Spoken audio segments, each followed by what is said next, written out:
Assalamualaikum warahmatullahi wabarakatuh. Kembali lagi di channel Latazan ID, tempat media kisah Islami dan para wali.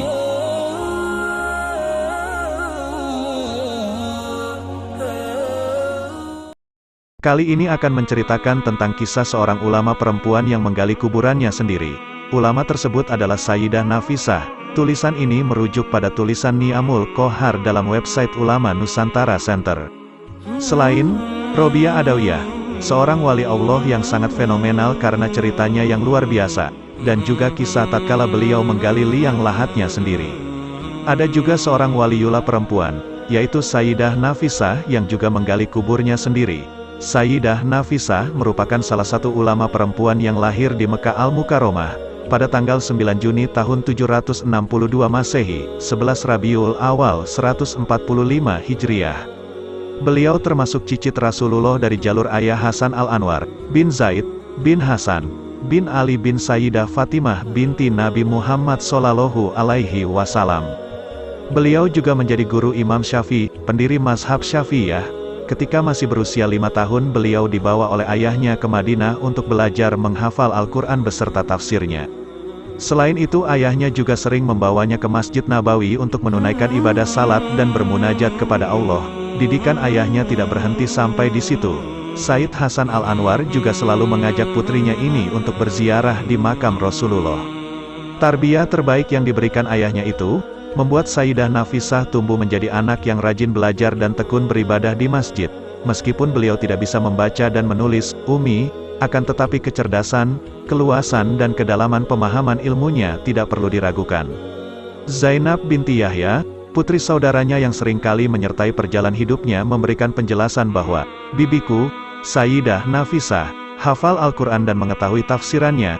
Ketika ia membaca Al-Quran sambil menangis yang ditutup dengan doa, Ya Allah mudahkanlah aku untuk berziarah ke makam Nabi Ibrahim alaihissalam.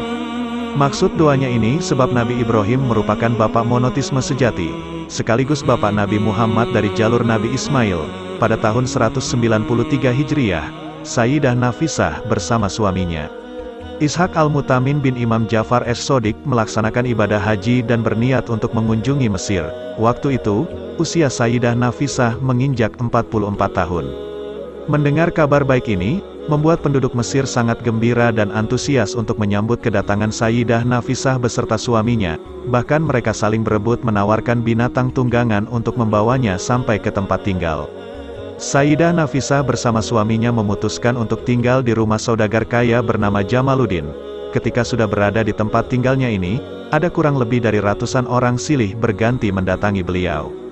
Mereka sowan untuk berkonsultasi, meminta doa maupun mendengar nasihat-nasihat yang menyejukkan. Nun sangat luas ini, lambat laun semakin bertambah banyak umat Islam menemui beliau. Hal ini membuatnya memiliki waktu yang amat sedikit untuk mendekatkan diri kepada Allah.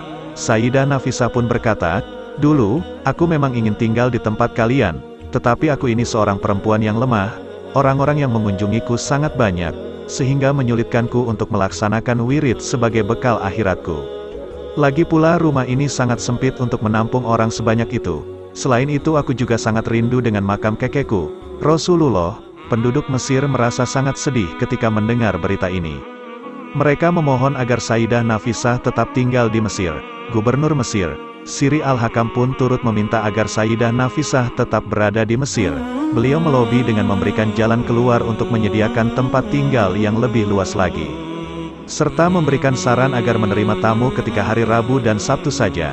Selain hari itu bisa digunakan oleh Sayyidah Nafisah beribadah mendekatkan diri kepada Allah. Selama di Mesir banyak para fuqaha, tokoh tasawuf dan orang-orang soleh mendatanginya untuk menimba ilmu. Di antaranya yaitu Imam Syafi'i, Imam Utsman bin Said Al-Misri, Zunnun Al-Misri, Al-Misri As-Samarqandi, Imam Abu Bakar Al-Atfawi, dan lain-lain. Sayyidah Nafisah terus mengajar dan menyebarkan ilmu di Mesir sampai akhir hayatnya. Beliau pernah bermimpi bertemu dengan kakeknya, Rasulullah, yang mengatakan, jangan pergi dari Mesir karena Allah akan mewafatkanmu di sana. Mimpi ini menambah kemantapan hatinya untuk memilih tetap tinggal di Mesir. Diceritakan karena sudah mengetahui akan wafat di Mesir, Sayyidah Nafisah menggali liang lahatnya sendiri dan menirakatinya dengan menghatamkan Al-Quran ribuan kali. Sebagian riwayat ada yang mengatakan menghatamkan Al-Quran sebanyak 1900 kali, 2000 kali bahkan 6000 kali. Siang dan malam selalu beliau menyempatkan diri turun ke lubang makam untuk mendaras Al-Quran.